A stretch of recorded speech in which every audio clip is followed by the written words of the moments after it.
In the 1970s, the animated show The Super Friends introduced a group of supervillains powerful enough to challenge the Justice League of America.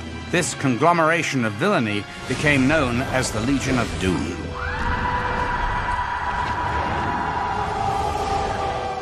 What I find first compelling about the Legion of Doom is the word itself.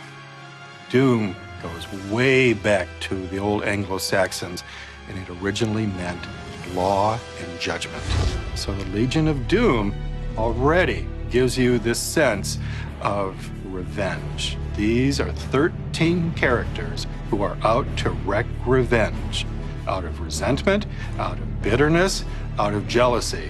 Usually that the heroes are getting all the attention, and they're not. The strongest villain in this calamitous collection is Bizarro, spawned as a result of Superman's exposure to a duplicating ray. In Bizarro's case, we have this attempt to replicate Superman.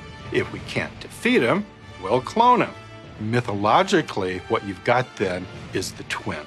Bizarro goes berserk because he can look like Superman, but he doesn't have the compassion. What's so great about Bizarro is that he's Superman's opposite and has to be Superman's opposite. So he doesn't have any freedom.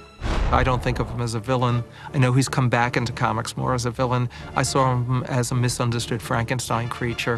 One of the things they did at DC for a while in the late 60s or mid-60s was Tales of the Bizarro World, which was essentially a comedy strip. Everything in the Bizarro world was just square. Visually, the Bizarros are pretty cool because we get to see a Bizarro Superman and a Bizarro every character in the DCU. And they have these chiseled white skin.